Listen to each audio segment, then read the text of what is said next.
Kalian pernah dengar cerita dari Gunung Merbabu gak sih? Gue belum pernah lagi. Gue juga belum, karena gue gak pernah naik gunung. Nah, cerita kali ini gue mau ceritain lokasinya di Gunung Merbabu. Jadi ada cowok dan cewek. Mereka ini pacaran. Namanya Wirza sama Hana. Wirza. Wirza. Oke. Mereka umurnya masih 19 tahun dan masih kuliah. Hah. Jadi sebulan lagi mereka tuh NF ke 3 tahun. Dan biasanya mereka tuh selalu ngerayain berdua tiap tahunnya. Kayak selalu dinner gitu loh. Karena udah bosen, tiba-tiba Hana nyeletuk ngomong ke Wirza, "Wir, kita coba naik gunung yuk pas 3 tahun nanti, bulan depan kan." Wirza kaget sih, karena Hana ini tipenya anak yang manja gitu loh. Soalnya naik gunung kan bener-bener capek ya. Akhirnya mereka cari-cari gunung yang bagus. Terus Hana bilang mau ke Gunung Merbabu aja, karena pernah ngeliat temennya kesana dan bagus banget. Wirza ini kaget, soalnya Merbabu kan gunung tinggi ya hitungannya. Wirza mikirnya malah gunung-gunung yang gampang untuk pemula gitu. Tapi Hana ini maksa banget. Akhirnya Wirza nurutin Hana untuk naik Gunung Merbabu. Sebulan kemudian mereka akhirnya berangkatlah ke Gunung Merbabu. Mereka naik bus dari terminal di Jakarta. Singkat cerita mereka sampai di Gunung Merbabu. Nah, sebelum naik ke atas, mereka berdua ini ketemu sama satu rombongan. Karena Wirza lagi bawa Hana, akhirnya Wirza nanya ke leader rombongan itu. Wirza minta untuk bareng naiknya ke atas. Akhirnya dibolehin lah sama leadernya ini, dan mereka jadi ikut satu rombongan gitu. Pas udah mulai trekking, Hana seneng banget karena dia ngerasa ini pengalaman pertamanya dia. Kalau Wirza kan udah pernah, tapi bukan gunung-gunung tinggi kayak gini. Nah, mereka start sekitar jam 9 pagi. Mereka nargetin sebelum maghrib tuh pokoknya udah sampai tempat mereka nginep nanti. Kayak tempat buat kemah gitu Moebi. Jadi satu rombongan yang diikutin sama Wirza Hana itu ada sekitar 5 orang, udah termasuk leadernya. Nah, karena Hana ini baru pertama kali, jadi jalannya tuh pelan-pelan banget dan lebih nyantai gitu. Ini berarti bertujuh, Nat? Iya, jadi bertujuh.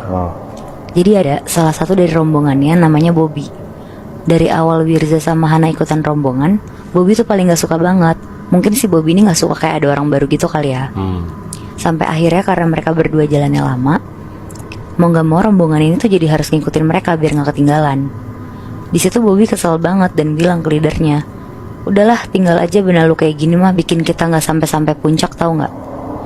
Tapi leadernya, Mas Bari namanya, tetap mau nungguin Wirza sama Hana. Karena Bobby ngomongnya agak keras, jadi Wirza tuh dengar. Akhirnya Wirza ngomong ke Mas Bari, "Mas, tinggal aja kita berdua, bisa kok pelan-pelan aja ngikutin treknya." Tapi Mas Bari kekeh, maunya bareng aja sampai puncak nanti. Akhirnya mereka tetaplah bareng sama rombongan ini. Pas lagi jalan ngedaki, tiba-tiba ada monyet dari atas pohon ngeliatin mereka semua. Terus kayak teriak-teriak gitu, monyetnya berisik. Akhirnya mereka jalan cepat. Hana takut banget di situ, soalnya monyetnya kayak agresif gitu kan. Tapi tiba-tiba Hana dengar kayak ada suara. Terus dia nyolek Wirza, dia bilang, "Kamu denger gak?" Ternyata Wirza juga dengar suara itu. Pas mereka berdua lihat kanan kiri, gak ada apa-apa. Tapi suaranya tuh makin lama makin dekat. Pas Wirza nyari sumber suaranya, ternyata ada ular gede banget di sebelah kanan mereka. Kaburlah mereka semua serombongan lari. Wirza tuh di situ ngerasa kayak, kok aneh banget ya dari tadi binatang-binatang terus. Tapi dia nggak terlalu mikirin lah, karena kan nggak boleh mikir macam-macam juga ya kalau di gunung. Sampai akhirnya udah jam 5 sore, tapi mereka tuh sebenarnya masih jauh banget dari tempat nginep mereka. Terus lagi-lagi Bobby ini ngedumel karena target sampai sana harusnya sebelum maghrib kan. Nah, pas udah gelap, di sini Hana sebenarnya takut karena satu-satunya penerangan cuma dari senter mereka kan. Di situ mulai kejadian yang lebih aneh-aneh lagi. Kayak senternya tuh mati nyala, banyak suara orang, padahal cuma mereka doang tuh segerombolan. Sampai tiba-tiba Wirza sama Hana itu dengar suara laki-laki agak berat ngomong, "Sini." Tapi kan katanya kalau di gunung gak boleh ya bahas yang hal-hal mistis kayak gitu. Jadi mereka diem aja dan gak mau mikirin itu. Sampai akhirnya udah jam 8 malam, mereka sampai nih ke tempat nginepnya. Di situ kondisi badan udah capek banget kan. Dan leadernya tuh ngasih tahu, besok pagi kita ke atas jam 5 pagi ya berangkatnya. Bareng-bareng ditaruh aja di tenda. Nah udah tuh, terus mereka semua bikin tenda dan lain-lain. Tendanya Wirza sama Hana tuh berdua. Terus Wirza mulai tiduran. Pas dia naruh badan untuk tiduran, Wirza nih ngeliat kayak ada bayangan orang berdiri di luar. Terus tiba-tiba ada suara burung. Sebenarnya Wirza tuh di situ bukannya takut, malah kesel. Karena biasanya kan dia kalau naik gunung tuh nggak pernah kayak banyak ketemu binatang gitu kan. Bahkan sampai udah mau tidur aja tuh sekarang masih diganggu sama suara-suara gitu loh. Sampai akhirnya suara burungnya hilang.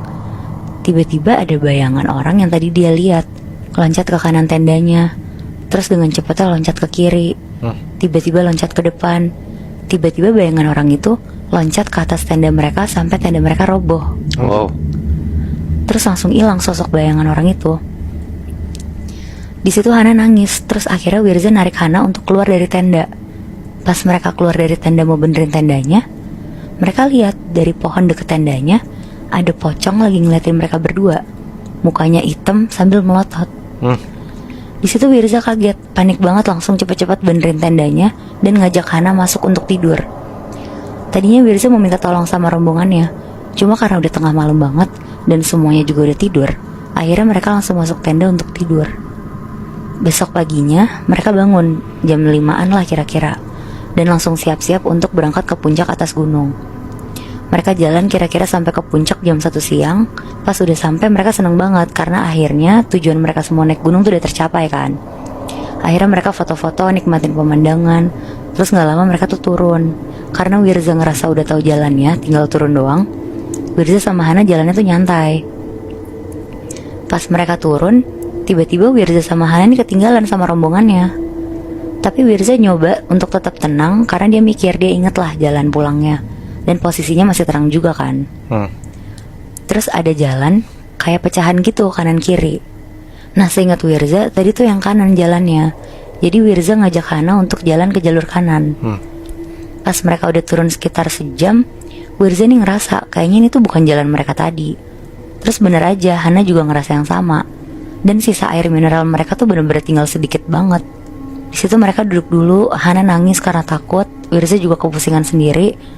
Sampai akhirnya Wirza ini mikir untuk cari jalan dulu sendiri. Jadi dia tuh bilang ke Hana, "Han, bentar ya, aku cari jalan dulu, nanti aku kesini lagi." Wirza jalan ke bawah, gak terlalu jauh dia tuh ngeliat ada tenda. Tapi anehnya cuma satu tenda doang di situ, dan posisinya juga aneh gitu, kayak kanannya tuh jurang. Tapi karena Wirza juga udah bingung banget, akhirnya dia ke tenda itu sambil bilang, "Halo, permisi." Pas dia nengok ke tendanya, ternyata tendanya tuh kosong, gak ada siapa-siapa. Terus Wirza tuh ngeliat ada air mineral banyak banget di situ. Karena Wirza juga aus banget, tanpa mikir panjang dia minumlah air itu. Setelah dia minum, dia keluar dari tenda itu. Dia mau nyamperin Hana lagi kan niatnya. Tapi ternyata kayak udah setengah jam Wirza muter-muter, gak ketemu-temu jalan untuk ke Hana lagi. Wirza panik banget di situ. Dia tuh takut Hana kenapa-napa kan, soalnya kan Hana penakut banget kan. Dan padahal Wirza juga yakin kalau dia jalan ninggalin Hana tadi tuh gak jauh-jauh banget. Akhirnya Wirza teriak-teriak, "Hana, Hana." Tapi gak ada jawaban sama sekali. Tapi dari kejauhan Wirza ini ngeliat kayak ada kakek-kakek lagi jalan. Akhirnya Wirza ini jalan ke kakek-kakek ini sambil teriak, "Bapak, tolongin saya." Pas Wirza makin deket sama kakek ini, tiba-tiba banget kakek ini tuh hilang. Wah, kaget lah Wirza, gak habis pikir banget dia kan. Dan pas Wirza lagi ketakutan, dia nengok ke belakang kan. Pas dia nengok ke belakang, dia lihat jelas banget tenda tempat tadi Wirza ambil minum ditutupin sama 3 pocong yang mukanya hitam. Oh shit. Di situ Wirza lari sejauh mungkin, dan pas dia lari kenceng banget, dia nabrak orang. Orangnya ini tuh ternyata Mas Bari, leader rombongan mereka tadi. Mas Bari ngomong ke Wirza, "Kemana aja sih? Itu Hana udah di tenda loh." Di situ Wirza ceritain apa yang dia lihat tadi. Dan ternyata kata Mas Bari, jalur kanan yang diambil Wirza tadi tuh portal gaib yang seharusnya gak dilewatin sama pendaki-pendaki. Anjir. Biasanya tuh jalanannya ditutup gitu. Tapi Mas Bari juga bingung kenapa bisa kebuka dan dilewatin mereka. Wirza juga cerita kalau sebenarnya dari awal udah ngeliat pocong. Dan kata Mas Bari, kayaknya sosok yang sering dilihat Wirza itu sengaja narik mereka untuk ke portal gaib itu. Setelah dari situ, akhirnya mereka serombongan tuh turun. Dan Mas Bari mutusin untuk jalan bareng sama Wirza dan Hana sampai ke bawah. Untungnya Wirza sama Hana tuh gak digangguin apa-apa lagi sampai bawah. Wow. Mungkin apesnya si Wirza sama Hana aja kali ya, dipanggil sama pocong itu buat masuk ke portal alam gaibnya itu. Iya sih kayaknya apes juga. Soalnya kan mereka gak ada kayak ngomong kotor gitu juga kan. Iya. Kali ini gue mau ceritain tentang hari yang berhubungan sama Hari Rebo Wekasan. Jadi kalau kalian belum tahu, Rebo Wekasan tuh dalam tanggalan Jawa adalah hari Rabu terakhir di bulan Safar. Nah, bulan Safar itu adalah bulan kedua dalam penanggalan tahun Hijriah Islam. Rebo Wekasan. Betul. Oke. Tapi kalau di tanggalan nggak ada Rebo Wekasan, tulisannya nggak ada, Nat. Nggak ada, Muy. Oh. Nah, jadi ini tuh kejadiannya tahun 2010. Berarti pas tahun 2010, Rebo Wekasan tuh ada di awal Februari. Jadi ada satu pasangan suami istri. Mereka pasangan muda yang baru nikah dan mutusin untuk pindah ke Jogja karena suaminya harus pindah kerja ke sana. Suami istri ini namanya Yadi sama Indah. Kira-kira umur mereka tuh 26 tahun. Karena mereka juga masih merintis, jadi mereka tuh nyari rumah yang bisa disewa dengan harga murah. Jadi dapatlah rumah tua apa adanya yang masih layak ditempatin. Rumahnya tingkat 2 lantai, dan kamar tidur yang ditempatin mereka tuh di bawah deket ruang TV. Seminggu pertama mereka beresin rumah dulu nih, karena ada yang harus diganti furniturnya. Terus plafon juga ada yang bocor-bocor, jadi harus benerin. Setelah beres 1 minggu itu, akhirnya mereka bisa dengan nyaman nempatin rumah itu. Tempat kerja Yadi juga gak jauh dari rumah yang mereka sewa. Hari Senin Yadi mulai kerja dari jam 8 sampai 5 sore. Indah emang sengaja gak kerja selama pindah ke Jogja karena dia mau jadi ibu rumah tangga aja. Sekalian mau explore Jogja dulu karena baru pindah ke sana kan mereka. Selama nunggu Yadi kerja, Indah tuh jalan-jalan keliling Jogja sendirian. Dia kulineran, nyari tempat-tempat yang menurut dia bisa kunjungin selama nunggu Yadi kerja. Sekitar jam 4 sore dia baru pulang ke rumah biar bisa pas sama jam pulangnya di kantor. Singkat cerita, besokannya hari Selasa, Indah mutusin untuk ke Taman Sari Jogja sendirian. Karena dia penasaran dan belum pernah kesana, jadi dia tuh wisata sendirian. Sepulang dari sana, kira-kira jam 5 sore sampai rumah, Indah langsung mandi dan ganti baju. Gak lama, Yadi tuh pulang. Terus pas Yadi pulang, gak tahu kenapa Indah tuh ngajakin Yadi mau keliling-keliling naik mobil buat lihat-lihat pemandangan. Karena Yadi juga kasihan, takut mikir Indah kesepian, jadi sekitar jam 7 malam mereka keliling-keliling lah naik mobil berdua. Indah di situ seneng banget dan Yadi juga puas ngeliat Indah sesenang itu. Sekitar jam 11 malam mereka baru pulang nih ke rumah. Mereka berdua bersih-bersih, dan gak lama Yadi ngajakin Indah untuk berhubungan suami istri sebelum mereka tidur. Akhirnya berhubungan lah mereka berdua. Pas udah sama-sama mau tidur, Indah tuh ngerasa kalau ada suara dari lantai 2, kayak suara gaduh gitu Moebi. Karena penasaran, Indah mau ngecek. Takutnya ada apa kan. Dia naik tangga. Pas dia sampai di atas, dia ngeliat sekitar tuh gak ada apa-apa. Tapi pas dia tajemin matanya lagi, ternyata tuh ada kucing hitam di pojokan lagi ngeliatin Indah. Padahal dia nggak ada kucing di rumah kan? Nggak melihara, Moy. Langsung diusir lah di situ sama Indah buat keluar rumah. Dan setelah berhasil ngusir, Indah balik ke kamar buat tidur. Sebelum tidur, Indah juga nyeritain ke Yadi kalau tiba-tiba di lantai 2 rumah mereka tuh ada kucing hitam. Besokannya pas bangun tidur, tiba-tiba badannya Yadi tuh demam, jadi dia nggak ngantor di hari itu. Dan Indah juga muntah-muntah. Mereka tuh bingung berdua kenapa bisa sakit barengan. Tapi mereka mikir apa karena abis kecapean pindahan, atau salah makan, atau bisa juga karena abis jalan-jalan semalam itu kan. Jadi Indah ngurusin Yadi, beli obat ke apotek, sekalian beli obat mualnya Indah. Karena ternyata si Indah tuh juga ada sakit GERD, jadi dia muntah-muntah. Pas sampai rumah, Yadi tuh lagi tiduran di sofa depan TV deket kamar mereka sambil nonton TV. Indah nyamperin lah, ngasih minum, ngasih obat.